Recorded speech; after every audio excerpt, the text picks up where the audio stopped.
सीढ़ी पर चढ़ने के बाद जब नीचे देखते हैं तो बहुत डर लगता है। मैक्सिमम मैंने देखा फिल्म में लोग जेलेसी वाली फीलिंग ज्यादा है। तो आप थिएटर की कितनी लेयर्स पे काम कर चुके हैं, पर जब आप परफॉर्म कर रहे होते हैं एज एन एक्टर, अरे ये तो आपने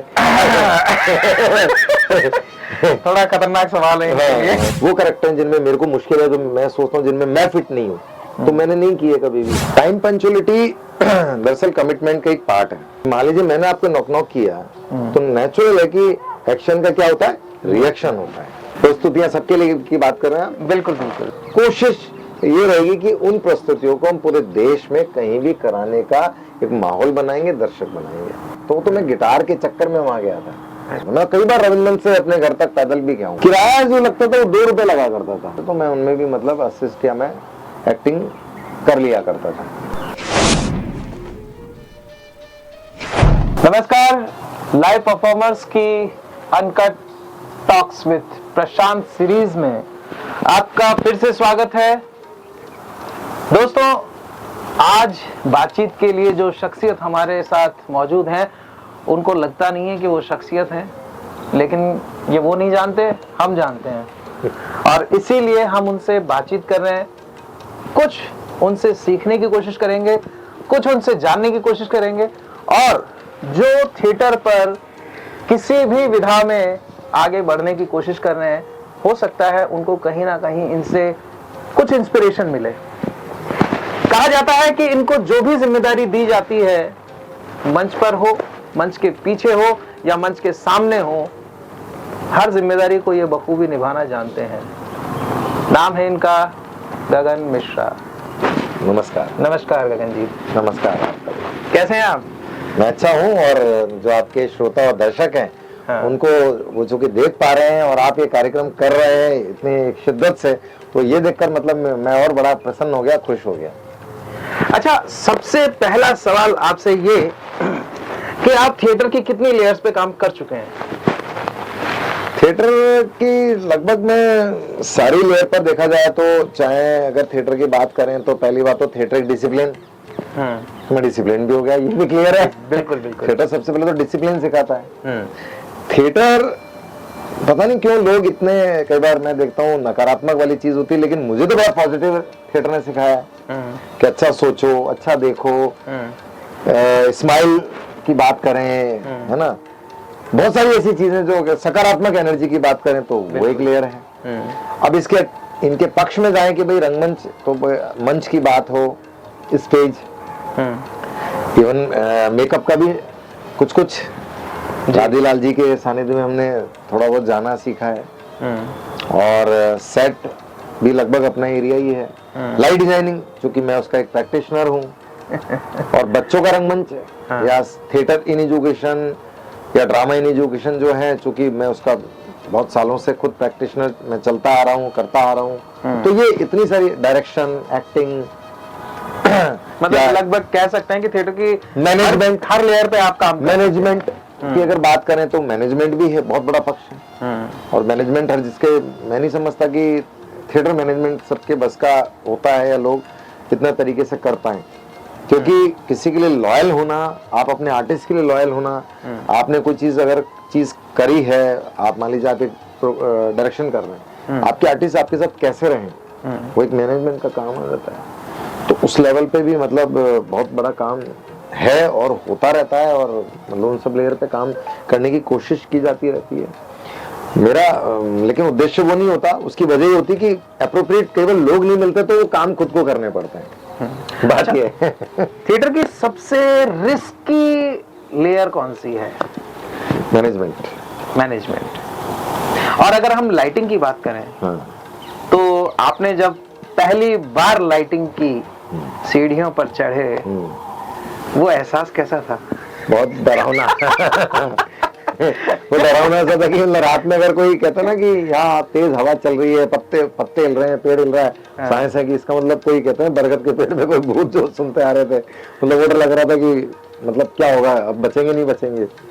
तो मतलब वो चढ़ तो गए, क्योंकि चक्रव्यूह में जाना तो चले तो गए, अब बाहर कैसे निकले, ये भी चक्कर है। लेकिन दोस्तों, ये जो विधा है लाइटिंग की, अब ये कह रहे हैं कि चक्रव्यूह भेदना तो सीख लिया, लेकिन उस चक्रव्यूह से बाहर निकलना भी बहुत जरूरी होता है। तो गुरुजनों के सानिध्य में पहले बाहर निकलना सीखा जाता है, उसके बाद जो है अंदर घुसना सीखा जाता है। क्योंकि वहां जाकर के लोग बहुत ज्यादा कंफ्यूज हो जाते हैं और डर से पैर डगमगा जाते हैं। दरअसल उसमें बात ये है कि मैं आपको बता दूं, अभी जो वर्तमान स्थिति है उसमें तो जनरली सीढ़ी पकड़ना या चढ़ने वाला तो कंसेप्ट ही खत्म होता जा रहा है। अभी तो ये लगता है कि किसी को भी आपने लाइट का कोई आपकी वर्कशॉप में आएगा, कहीं से कोई सीख के आता है, उसको लगता है कि भाई ठीक है मैं टेक्निकल बंदों को बता दूंगा कि भाई तू ये कर दे, इसको टिल्ट अप कर दे, टिल्ट डाउन कर दे, इसको ये लगा दे। वो खुद कुछ नहीं करना चाहता।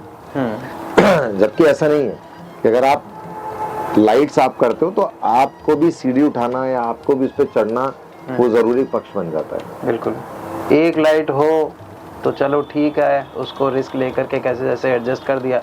लेकिन यहाँ पर तो काफी सारी लाइट्स होती हैं जो आपको सेट करनी होती हैं और सभी के लिए सीढ़ियों पर चढ़ना होता है। हाँ बिल्कुल चढ़ना होता है। सीढ़ी पर चढ़ने के बाद जब नीचे देखते हैं तो बहुत डर लगता है।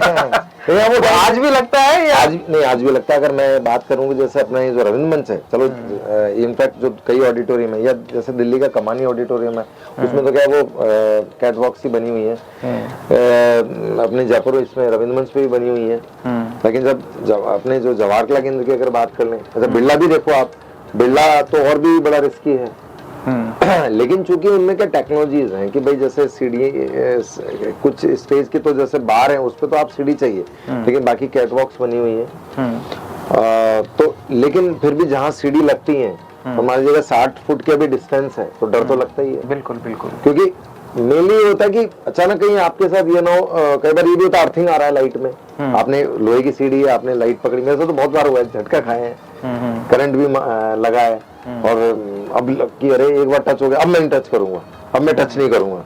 तो कई बार ये भी होता है कि आपकी वो हड़बड़ाहट और जो आपकी जो लैडर हिल रही है, कहीं पता पड़ा कि आप सच में, और गिरते हैं लोग, ऐसा नहीं है, मतलब एक दो बार तो मैं भी बचा हूँ वो झटके से, तो ये तो होता है। खैर रिस्क होता है, रिस्क कहाँ नहीं है। यानी कि हम कह सकते हैं कि हम जब घर से निकलते हैं गाड़ी स्टार्ट करके कहीं जाना होता है तो वहां पहुंचने तक भी एक रिस्क है। तो रिस्क हर चीज में है, तो हमें रिस्क से कभी डरना नहीं चाहिए, पहले उसको सीखें उसके बाद आगे बढ़ें। तो गगन जी अब बात करते हैं मंच पर जब आप परफॉर्म कर रहे होते हैं एज एन एक्टर। अरे ये तो आपने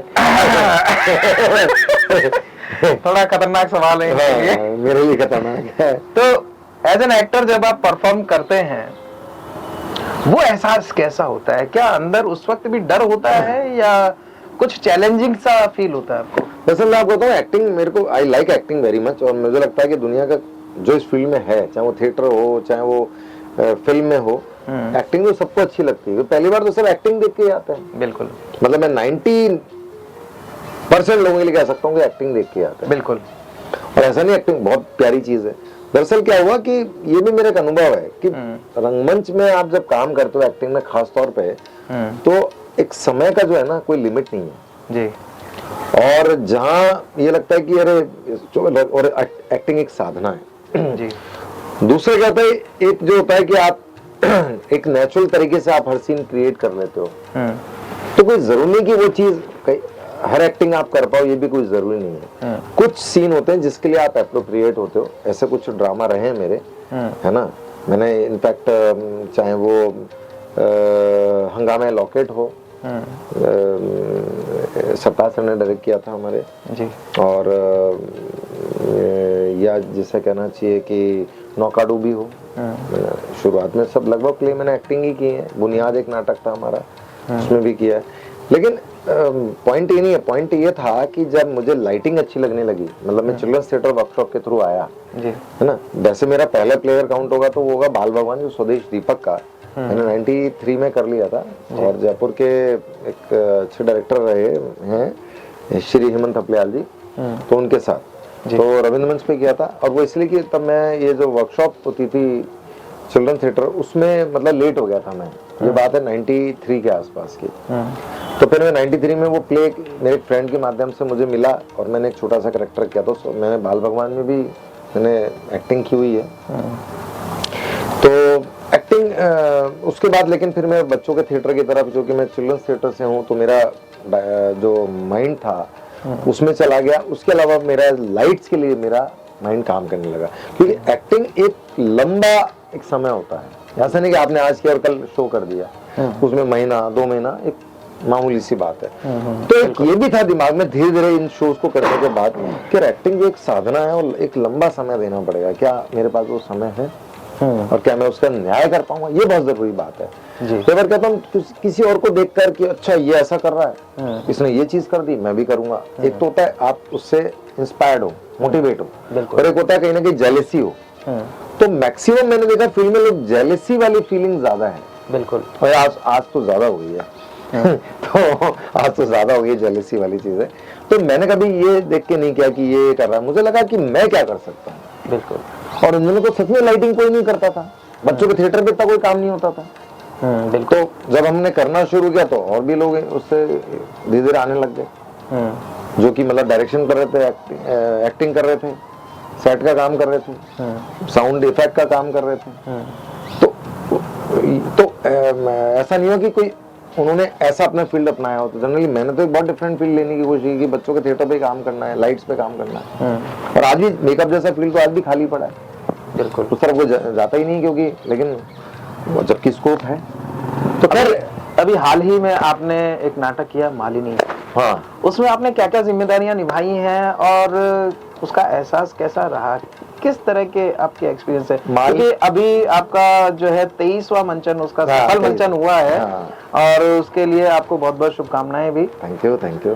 तो उसका अनुभव आप बताएं। बहुत अच्छा अनुभव है, क्योंकि मालिनी दरअसल मालिनी उसका पूरा वैसे नाम हमने उसको प्ले का जो है मालिनी फ्लर्ट या फ्लर्ट मालिनी, क्योंकि वो कहानी मालिनी है। और आदरणीय कोहली साहब की वो कहानी है, जब उन्होंने लगभग 28 से 30 साल की अवस्था में या 31 साल की अवस्था में वो लिख दी थी। बगैर 2012 या 2011 दिसंबर के लास्ट में हमने वो कहानी को करा अपने जयपुर के हमारे साथी लोगों के साथ में, जो हमारे इसमें ये सब एक्टर हैं। उसको विशाल भट्ट हैं, प्रियदर्शनी हैं, अभिषेक झाकल, महमूद अली, और उसमें विकास पारिक। तो विकास पारिक ने उसका एक तरह नाट्य रूपांतरण किया, और फिर हमारी टीम ने उसका काफ़ी सीन वीन क्रिएट करे, और विशाल ने तो उसका डॉक्यूमेंटेशन भी किया है। तो इस तरीके से उसमें ये सब चीज़ें इस तरह से बनी। और शुरू में कई लोग और भी जुड़े, तो वो प्ले हुआ और वो अच्छा प्ले जो बनने लगा। शुरू में वो स्ट्रेंथ नहीं आई थी, मतलब 2012 की बता रहा हूँ आपको, लेकिन वो एक प्ले हुआ। और उसमें इत्तेफाक से एक्चुअली क्या होता था, जो जिम्मेदारी मुझे जैसे डायरेक्शन की मिली मैंने किया, या जो हमारे ऑर्गेनाइजेशन क्यूरियो से जो प्रोडक्शंस रहे, तो उसमें एक ये चीज होती थी कि जनरली अब मान लीजिए कि मैं नहीं करता, कोई और करता, तो टीम भी बढ़ती है। और जनरली प्ले में ही होता है कि कोई भी कहता है आप शो आके करो, तो कम टीम वाले प्रेफर करते हैं। तो इत्तेफाक से मैंने उसमें डायरेक्शन के साथ एक्टिंग भी की जी। तो एक्टिंग और डायरेक्शन दोनों है उसमें। और ये जो बाकी चीजें हैं वो मैंने आपको बताई दिया कि इन लोगों ने किया। क्या एक्टिंग और डायरेक्शन जब साथ साथ किए जाते हैं तो उसमें सामंजस्य बैठा पाना मुश्किल होता है या सरलता से उसको कर लिया जाता है? नहीं, बहुत मुश्किल होता है, मैं नहीं मानता। अब आप कहेंगे मैंने कैसे कर लिया। एक्चुअली मैंने तो इसलिए भी कर लिया कि मेरा जो रोल था वो ऐसे रोल रहे कि वो शायद मतलब उसमें मैं सूट कर गया। मेरी टीम से भी बात होती थी तो हाँ चलो भाई ठीक है, ये वाला कैरेक्टर वो निकल के आया तो उसको मैंने कर लिया। और जो लीड कैरेक्टर या जो इस तरह के कहीं वो कैरेक्टर हैं जिनमें मेरे को मुश्किल है, जो मैं सोचता हूँ जिनमें मैं फिट नहीं हूँ, तो मैंने नहीं किए कभी भी। तो वो मैं आज भी, इसीलिए मैं एक्टिंग का मैं मानता हूँ कि एक्टिंग जो है वो आपके सूट के साथ साथ कि आप पे सूट करे वो भी जरूरी है, लेकिन वो एक शिद्दत है। उसमें अगर आप समय देते हो, उतनी शिद्दत देते हो, समय देते हो, तो ही करना चाहिए। और ये बात एक चीज के लिए नहीं, एक्टिंग के लिए नहीं, कोई भी चीज के लिए, अगर आपका उतना कमिटमेंट है, डेडिकेशन है, तो ही आप करो। कमिटमेंट का एक थिएटर आर्टिस्ट के लिए होना जरूरी क्यों है? और टाइम की पंक्चुअलिटी भी इसमें जो है बहुत ज्यादा मायने रखती है। बहुत मायने रखती है। तो ये क्या, इसके बारे में थोड़ा सा इनकी इंपॉर्टेंस के बारे में बताइए, टाइम पंक्चुअलिटी और कमिटमेंट। टाइम पंक्चुअलिटी दरअसल कमिटमेंट का एक पार्ट है, लेकिन टाइम पंक्चुअलिटी तो ये है कि आप पर डे की बात या पर घंटे की बात कर सकते हैं। और कमिटमेंट ये है कि मान लीजिए कि आपके साथ मेरा टाई अप हो गया। आज जैसे आप ये था कि भाई आपका एक प्रोग्राम है और मैं इसके लिए आपके साथ एक कमिटमेंट हो गया कि इतने बजे मिलना है, ये करना है, और मान लीजिए मैं उस वादे में खरा नहीं उतरता तो कमिटमेंट टूट गया ना मेरा। बिल्कुल। तो अमूमन थिएटर या कोई भी क्रिएटिव आर्ट में मेरा मानना ये है, या जो मैंने अपने बड़े गुरु लोगों से सीखा है, या जो मैंने फील्ड में काम करते करते सीखा है, इस देश दुनिया में घूमते घूमते सीखा है कि आपका कमिटमेंट तो होना चाहिए। शुरू में भले ही नहीं आ पाता, जब आप एक थोड़ा सा आपका लड़कपन माइंड होता है, या आप एक तरीके से स्टेट लेवल पे आपका दिमाग नहीं होता, लेकिन जब आप फील्ड में काम करते करते करते कुछ अच्छे अनुभव लेते लेते लेते और आप अगर फील्ड में ठीक ठाक सा कुछ कर लेते हैं, तो एक समझ बन जाती है कि यार मेरा अगर कोई बात है तो आपकी बात एक स्ट्रांग होनी चाहिए, उसके लिए आपका प्रॉपर एक रिस्पॉन्स होना चाहिए। बिल्कुल। उसमें आपके फोन रिस्पॉन्स भी आते हैं कि मान लीजिए मैंने आपको नॉक नॉक किया, तो नेचुरल है कि एक्शन का क्या होता है, रिएक्शन होता है। बिल्कुल। और कहीं ना कहीं आपको तो एक्टिंग क्या है, अभी वो एक्शन का रिएक्शन ही है, एक्शन का रिएक्शन है। बिल्कुल, है ना। अब वो एक्शन पॉजिटिव नेगेटिव एक अलग बात है, ठीक है, वो एक अलग चीज है। बिल्कुल। लेकिन अगर हमने आपको एक्शन आपके साथ है तो आपको रिएक्शन आना चाहिए। बिल्कुल। तो ये सबसे बड़ी बात होती है। अमूमन क्या होता है, लोग इस चीज से बचते हैं कि मैं मतलब लोग रिस्पॉन्स नहीं करेंगे, या लोग जनरली आपके साथ बात बड़े हरफन मौला स्टाइल में हो गई और वो चीज होएगी नहीं होएगी पता नहीं क्या है, कहीं ना कहीं वो आपके काम में इफेक्ट डालती है। उससे आप जब कोई प्रोडक्शन करेंगे, चाहे फिल्म करें, चाहे थिएटर करें, या कुछ भी करें, तो आप तो करेंगे, आपके आर्टिस्ट सफर करेंगे, आपकी पूरी यूनिट सफर करेगी, और बाद में क्या होगा कि आपके लिए कि भाई बहुत लाइट चीज में, हल्के में चीजें ली जाने लगेंगे। जैसे आप बाकी चीजों को लाइट ले रहे थे, थोड़े दिन बाद लोग आपको लाइट लेने लगेंगे। बिल्कुल। तो ये चीज कहीं ना कहीं आपका कमिटमेंट लैक होने की वजह से चीज है। आपका कमिटमेंट सॉलिड है, आप 10 चीज के लिए हाँ मत करो, आप मना करो कि भाई मेरे बस का नहीं है, मैं नहीं कर सकता। एक्सेप्ट कर लेना चाहिए। जैसे मैंने सोचा था कि मेरा एक्टिंग रेंज मुझे मालूम है कितना क्या है, वही कमिट करूंगा जो मेरी रेंज है। मैं लाइट के लिए भी आज कोई बात होती है, या मैं चिल्ड्रंस थिएटर वर्कशॉप के लिए तमाम स्कूलों में या थिएटर एजुकेशन के कंसेप्ट के लिए मैं जाता हूं, तो मैं अब मेरे में वो समझबूझ शायद है कि जब मैं आपसे जो बात करूंगा वो आगे पीछे सब नबा तौल करके ही बात करूंगा। उससे क्या होगा कि मेरा कमिटमेंट सॉलिड रहेगा, मेरी पंक्चुअलिटी सॉलिड रहेगी, और मेरा किया हुआ काम जो है वो तरीके से प्रभावशाली बनने की स्थिति में होगा। आपने बात की थिएटर इन एजुकेशन की, तो थिएटर इन एजुकेशन के तहत आप किस तरह से काम कर रहे हैं, और उसमें एज लिमिट क्या है बच्चों के लिए? देखिए, मैं चिल्ड्रंस थिएटर से हूँ, मेरा जो फाउंडेशन माना जाएगा वो चिल्ड्रंस थिएटर है। बिल्कुल। क्योंकि मैं 17 साल की अवस्था में आ गया था, और उसके बाद फिर मुझे बताया गया कि मैंने जो जाना टीआई कंपनी से जुड़ना हुआ मेरा, टीआई एनएसडी से, तो थिएटर एजुकेशन की बारीकियों का पता लगा। अच्छे लोगों के साथ में ट्रेनिंग भी रही, बैरी जॉन, आशा सिंह जी, विभा चिब्बर जी, तमाम वो लोग जो कि मतलब फील्ड में ऑलरेडी थिएटर एजुकेशन में काम कर रहे थे। बहुत सारे ऐसे लोग मिले, हम नाम लेंगे तो बहुत काफी अच्छे लोग हैं, अच्छे नहीं, काफी सारे नहीं, प्रोमिनेंट नेम है इस फील्ड के, बहुत सारे तो वैसे नहीं है, लेकिन हाँ। तो अब लगा कि थिएटर एजुकेशन बेसिकली देखा जाए, थिएटर अपने में एक एजुकेशन है। बिल्कुल फैक्ट है। देखो, मोटा मोटा बात करें तो थिएटर तो अपने में एक एजुकेशन है, क्योंकि आप सीखते हो। लेकिन जनरली हमने जो पॉइंट बनाया थोड़ा सा, क्योंकि वो ऑलरेडी मैं जब 2004 से मैं थिएटर एजुकेशन टीआई एनएसडी से जुड़ा, तो उससे पहले से ऑलरेडी मैं काम कर रहा था, क्योंकि मैं चिल्ड्रंस थिएटर से रहा हूँ, तो चिल्ड्रंस थिएटर के साथ जनरली स्कूल्स वगैरह में काम ऑलरेडी मैं कर रहा था। 2002 में भी कर रहा था। उससे पहले हालांकि मैं मतलब ये चैनल ज्वाइन किया था भास्कर का, फिर ईटीवी चैनल में भी था मैं, मतलब प्रोग्राम डायरेक्शन या असिस्टेंट डायरेक्शन। दास्ताने जुर्म नहीं, उसमें नहीं, हम लोग चलते चलते प्रोग्राम, अच्छा हाँ, चलते नॉन फिक्शन प्रोग्राम थे, बिल्कुल, चलते चलते मेरी आवाज ही पहचान है, जो स्टूडियो बेस्ड प्रोग्राम होते थे, मैं उनमें असिस्ट किया करता था। तो ऐसा रहा। मैं दूरदर्शन में भी काम किया, मैंने असिस्टेंट प्रोडक्शन का काम किया मैंने। हाँ, वो सवाल मेरा होने वाला था आगे। अच्छा, तो आप चलिए आप बता दीजिए अगर आपने जो भी सवाल आपका आप अपने फ्लो पे आइए। नहीं फ्लो नहीं, फिर वो बात रह जाएगी। लेकिन चूंकि मैंने वो किसी बात से कनेक्टिविटी के लिए कहा था, हाँ। तो जनरली एक समझ जो बनी है ना, वो मेरा टीआई से जुड़ने के साथ उसकी समझ बनी। अभी बनी कि टीआई क्यों, क्या, तो हमने अपना एरिया बनाया कि बदलाव तो सब्जेक्ट तो बहुत सारे हो सकते हैं, तो हमने जनरली एकेडमिक्स को अपना एरिया बनाया। बिल्कुल। कि जहाँ मान लीजिए साइंस है, मैथ्स है, हिस्ट्री है, इन चीजों के साथ में हम लोग काम करेंगे और हम लोग बच्चों के साथ में उसी तरह की चीजों को हम लोग करेंगे। तो हमने किया भी, तो हम कर भी रहे हैं। बिल्कुल। तो उसमें हमने एज ग्रुप बनाया 8 से 20 साल। ओके। और जनरली मैंने देखा कि सब जगह अपने अपने तरीके से एज ग्रुप चलता है, लेकिन जनरली 8 से 16 चलता है, कुछ जगह 7 साल से भी चलता है। हमने 8 से 20 साल का बनाया, मतलब चिल्ड्रन प्लस टीनेजर, लगभग उसी के आसपास का वो चीज है। तो ये एक एज ग्रुप रहता है। ओके। अभी क्यूरियो एक कॉन्सेप्ट लेकर आया है, जाहिर सी बात है कि आप इन्वॉल्व हैं उसमें। प्रस्तुतियां सबके लिए की बात कर रहे हैं? बिल्कुल बिल्कुल।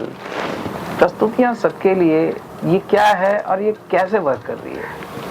प्रस्तुतियां सबके लिए सोचा ये गया कि जनरली आप देखो कई बार ये होता है कि फलानी जगह फेस्टिवल हो रहा है, फलानी संस्थान है, एक वो ए संस्थान है, बी संस्थान है, दिल्ली की संस्थान है, ये संस्थान है, सबके अपने अपने एरिया हैं, उनके अपने क्राइटेरियाज हैं कि किस तरह की प्रस्तुतियों को वो एंटरटेन करें।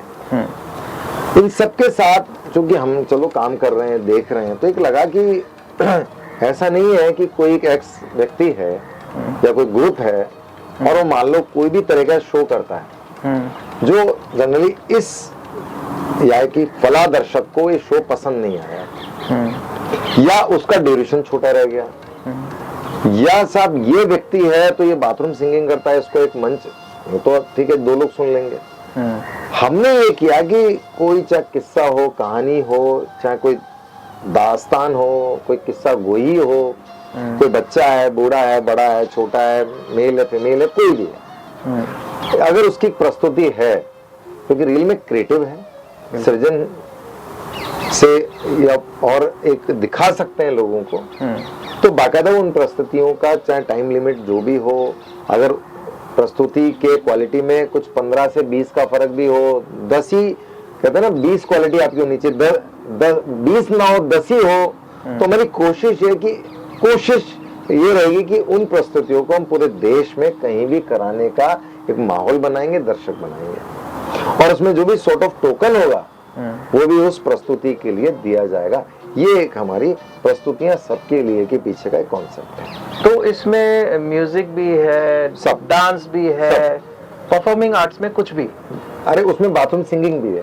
बाथरूम रियली तो बाथरूम सिंगर्स तैयार हो जाए। हाँ, आपके लिए भी एक प्लेटफॉर्म तैयार हो चुका है। बिल्कुल।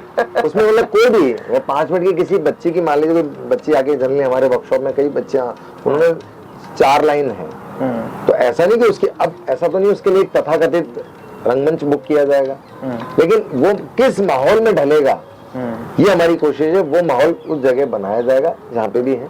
बिल्कुल हो सकता है वो ये क्यों नहीं, ये गार्डन ही हो सकता है, तो कोई भी ऐसी जगह पे हम वो चीज तैयार करेंगे, मतलब मंच रहेगा उस लेवल का और वहां उन चीजों की प्रस्तुति होगी। ये कोई फेस्टिवल बिल्कुल नहीं है, अनवरत चलने वाला ये एक प्रोसेस हम करना चाहते हैं इसको, इसलिए इसका नाम है प्रस्तुतियां सबके लिए। तो इसमें अप्लाई करने का क्या जरिया है? इसका हमने मेल दिया है, आप संस्था के जो curio@gmail.com, ये अभी हमारे डिस्क्रिप्शन में भी मेंशन कर देंगे हम, आप देख लीजिएगा।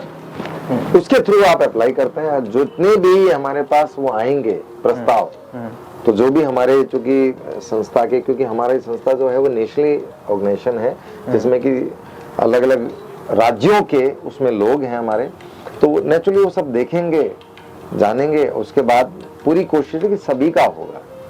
ओके। उस तरह से एक लिया जाएगा। तो अब लोग, अब बहुत सारी एप्लीकेशन आएंगे। आप थिएटर की किस लेयर में सबसे ज्यादा कंफर्टेबल फील करते हैं? 2 लेयर ही है मेनली। एक तो मैं अगर बात करूं लाइट्स के लिए, जो मुझे बड़ा अच्छा अपना लगता है, क्योंकि मेरा अपना एक आइसोलेशन का वर्क है। ठीक है, उसमें प्रोडक्शन से आपको सब जगह जुड़ना पड़ता है। मैं तो इनफैक्ट बात करूं कि लाइट की अगर आप कोई प्रस्तुति करते हैं तो मैं कई बार आपके एक्टर को कह दूंगा कि नहीं तुम ये आगे मत आओ, थोड़ा पीछे जाके खड़े हो। तो ऐसा नहीं कि प्रोडक्शन की आपकी सब चीजों से कनेक्टिविटी नहीं होती, लेकिन ये कि हाँ एक अपना सा वर्क लगता है और लगता है कि कुछ क्रिएट कर सकते हैं। और दूसरा है हमारा बाल रंगमंच, जिसको कि मैं मतलब मुझे बहुत अच्छा लगता है, क्योंकि इसलिए भी अच्छा लगता है कि मैं खुद ही उस प्रोसेस से निकला हुआ हूँ। तो वही ये दो चीजों के साथ मतलब मेरा जुड़ना मैं हमेशा पसंद करता रहूंगा। आप क्वींस रोड रहते हैं, वैशाली नगर, यहाँ से करीब 12-13 किलोमीटर। हाँ जी बिल्कुल, इतना तो 12-13 किलोमीटर 11 के आसपास पड़ जाता है। हाँ, वो अंदाजन मैंने जो बताया, हाँ, आप अपने अंदाज में सही है। 10-12 ही मान लीजिए। तो वहां से, क्योंकि पहले इतने साधन भी नहीं हुआ करते थे, कोई साधन डायरेक्ट तो जवाहर कला केंद्र आने का हुआ भी नहीं करता था। आते भी थे तो बस बदल के आनी पड़ती थी या फिर किसी निजी वाहन से आप आते थे। तो आपका ये जो शुरुआती दौर था उसमें क्वींस रोड से यहाँ जवाहर कला केंद्र आना, फिर वापस जाना, फिर उस दौरान आप शायद किशनपुर बाजार अपने कॉलेज भी जाते थे, म्यूजिक संगीत संस्थान। किशनपुर वाला तो वो ये था कि मैं मतलब मैंने जब 12th किया था, हाँ। तो मुझे एक ये उसी समय की बात है, 93 की बात है। तो बस वो बाल भगवान का नाटक हुआ और फिर वो स्कूल शुरू हो गए। तो फिर उसके बारे में पता पड़ा कि ऐसे एक संगीत संस्थान है, और मुझे थोड़ा गिटार का शुरू से बड़ा थोड़ा शौक था, तो मैं गिटार के चक्कर में वहां गया था। अच्छा। वहां जाके पता पड़ा कि महीना 1.5 महीने तो मैंने प्रैक्टिस कर ली। तो पाँव पे बजा के, वो पाँव पे रखकर जो आदरणीय पंडित विश्वमन भट्ट जी बजाते हैं, विश्वमन भट्ट जी बजाते हैं, तो उस समय तो पता ही नहीं था कि वहां जाके लगा कि नहीं ये मतलब मैं तो गया था वेस्टर्न के हिसाब से, वहां जाके पता लगा कि दो क्लासिकल दे दिया, 2 प्रकार की गिटार, एक तो स्पेनिश और हवाइन, और हम सीख रहे थे हवाइन। तब पता लगा कि 93 में कि अच्छा ये हवाइन और स्पेनिश भी कोई चीज होती है। लेकिन उसके 1.5-2 महीने बाद फिर मैं नहीं गया, क्योंकि वो मेरे को उसमें मतलब आगे मेरा इंटरेस्ट नहीं हो रहा था उसमें। तो लेकिन ऐसा नहीं था जो आपने बस का सवाल किया है, हाँ मुश्किल बहुत होती थी। मैं शुरू से मिडिल क्लास फैमिली का रहा हूँ, और मेरे तो घर में ऐसा भी नहीं था कि मेरे फादर कोई गवर्नमेंट जॉब में हो, कोई पेंशन में, ऐसा कुछ नहीं था। बहुत जल्दी मेरे कंधों पे जिम्मेदारी आ गई थी घर की। लेकिन ये था कि हाँ चूंकि ठीक है स्कूल कर रहे थे, कॉलेज कर रहे थे, थोड़ा बहुत अपना, तो मेरे बीच में कई तरह की आर्थिक दिक्कतें भी रहीं, अगर दिक्कत की बात करें तो। लेकिन फिर भी चूंकि बस यूँ आती थी कि मेरे वहां से बस मैं पुरानी चुंगी, मैं पहले तो अपने घर से पुरानी चुंगी आता था, लगभग 500 मीटर डिस्टेंस होता था, या है आज भी, पैदल। और वहां से बस लेता था, जो कि वो बस जो मुझे कई बार सोडाला या फिर रामबाग, फिर वहां से इधर एक 17 नंबर बस चलती थी, जो कि कई कॉमर्स कॉलेज होती हुई या पीछे अपने गांधीनगर से होती हुई आती थी। और वो भी नहीं होता था तो कई बार वो मान लीजिए रामबाग तक साधन ना, तो कई बार रामबाग से मैं जवाहर कला केंद्र या रविंद्र मंच होता था, कई बार तो मैं पैदल जाता था। मैं कई बार रविंद्र मंच से अपने घर तक पैदल भी गया हूँ, और कई उसमें दोस्त 1-2 लोग रहे हमारे जिनके साथ मैं जाता रहा। मैं मेरी बताऊं तो मैं रविंद्र मंच जाता था, जाते टाइम तो साधन मिल जाते थे, आते टाइम साधन नहीं मिलते थे, क्योंकि हमारे 8 बजे की लास्ट बस हुआ करती थी। ये कौन से एरिया की? झालाना डूंगरी। रविंद्र मंच से झालाना डूंगरी, उस वक्त बसों का इतना था भी नहीं वहाँ उस वक्त। तो मैं रविंद्र मंच से और करीब 6-7 किलोमीटर डेली पैदल आता था, और जो पैसा होता था किराए का उससे मैं जूस पिया करता। मेरे को तो इनफेक्ट ये भी था बस का, क्योंकि मैं मतलब उस टाइम पे सुबोध कॉलेज में फ्रैक से मेरा एडमिशन हुआ था।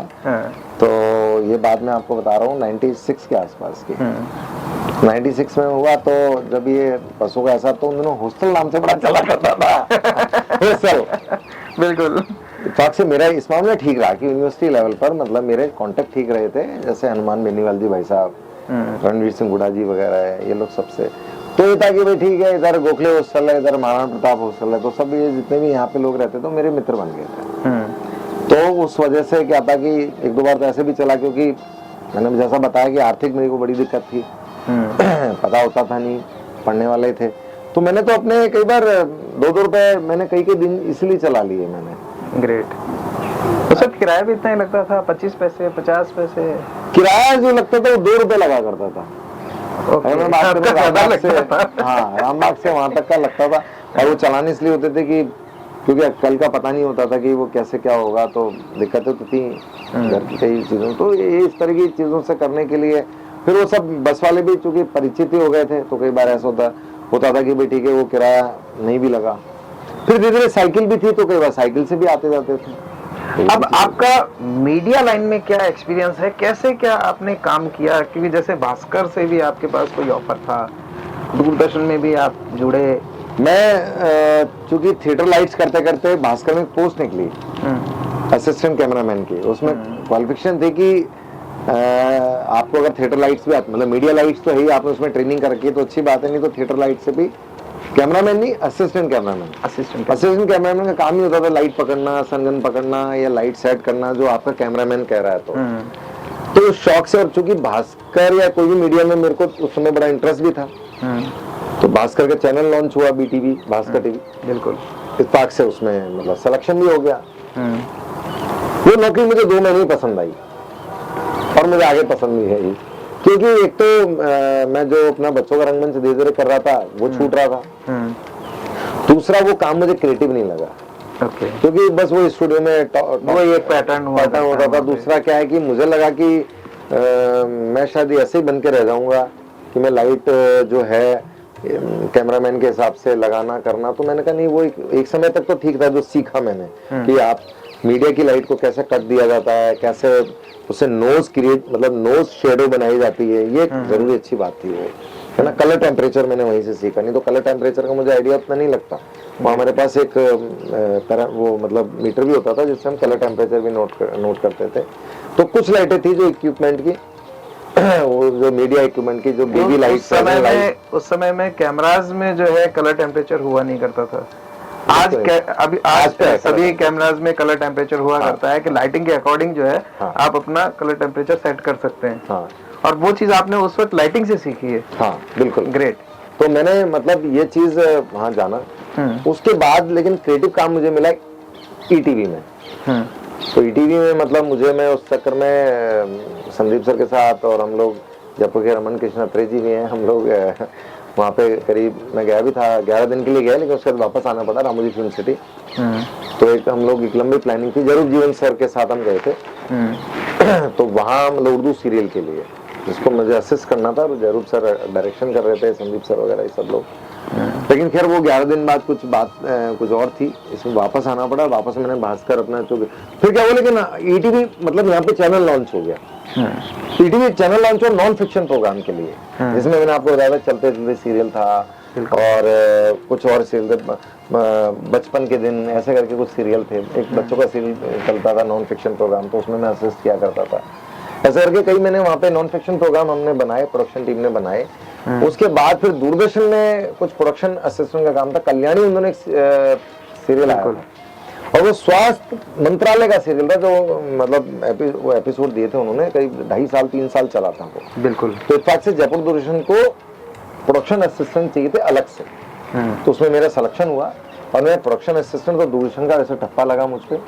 और बाद में फिर ये था कि साथ में ही भास्कर में एक मैगजीन आई थी, यूथ मैगजीन, उसके लिए मैंने मतलब पत्रकारिता की, और वो मैंने इस तरीके से मीडिया का ही काम मैंने किया। फिर कुछ बीच में शूटिंग आती थी, दूरदर्शन के मार्फत आती थी, और भी जो आते थे, तो मैं उनमें भी मतलब असिस्ट या मैं एक्टिंग कर लिया करता था। लेकिन मैं 2012 में जब फिल्म एप्रिसिएशन मेरा फर्स्ट टाइम में सिलेक्शन हो गया था एप्रिसिएशन के लिए, तो मैं वहां गया, तो मैंने फिल्म स्टडी को बाकायदा स्टडी वहाँ पे जो पढ़ाया जाता है वो मैंने पढ़ा, जाना, और फिर लगा कि नहीं, जो काम अपन कर रहे हैं वो करते रहे तो बेटर है।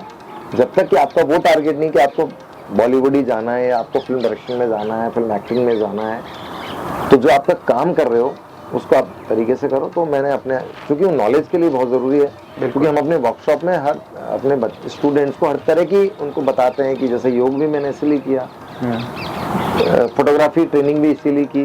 तो आज हम कई चीज़ें बता देते हैं अपने स्टूडेंट्स को कि ये रास्ते हैं, ये लाइन है, इन लाइन पे आप जा सकते हैं। तो ये काफ़ी चीज़ें इसलिए भी ज़रूरी हो जाती हैं कि ज़रूरी नहीं कि आप उन पर काम करें, और आप हर विधा में कर भी नहीं सकते। बिल्कुल सही बात है, आप चाहें तो भी नहीं कर सकते, क्योंकि टैगलाइन होता है कि आप ये पर्टिकुलर चीज़ होती है वो करते हैं। करने में तो सारी चीज़ें करते हैं, लेकिन आपके जिसके होता है ना कि इस काम में आप अपना डिवोशन देना चाहते हैं, जैसे भी आपने पूछा था कि किस काम के लिए ज्यादा, तो वो ये चीज है। करने में तो डायरेक्शन भी करते हैं, और डायरेक्शन भी एक अलग चीज है। बिल्कुल। सबके बहुत सारे लोग डायरेक्शन कर रहे हैं, पर वो समझ थोड़ी होती है। डायरेक्शन एक अलग समझ की चीज है। बिल्कुल, पारंगत किसी भी विधा में हुआ जा सकता है, थिएटर की किसी भी लेयर में अपना कैरियर बनाया जा सकता है, बशर्ते कि आप दिल से उसको पकड़ लें और उसके पीछे चलना शुरू कर दें, मेहनत करें, गुरुओं से सीखें और उसका इम्प्लीमेंटेशन करें। बातें बहुत सारी हैं जो हम अभी कर सकते हैं, सीखने के लिए बहुत कुछ है जो गगन जी से सीखा जा सकता है, लेकिन समय की बहुत कमी है, तो इसलिए अभी हम लोग यहीं अपनी बातचीत को विराम देना चाहेंगे। फिर जल्द कुछ और नई बातें सीखने के लिए इनको फिर से पकड़ेंगे। अभी के लिए छोड़ देते हैं। अगली कड़ी में हम मिलेंगे किसी नई शख्सियत के साथ, कुछ और नई बातें होंगी, कुछ और नई सीख होगी। वीडियो अच्छा लगे तो लाइक करें, शेयर करें, और हाँ, चैनल को सब्सक्राइब जरूर करें, नोटिफिकेशन ऑन कर दें, जिससे कि हम कोई भी वीडियो पोस्ट करें तो वो आपके पास तुरंत पहुंच जाए। अभी के लिए हम चाहते हैं इजाजत। धन्यवाद।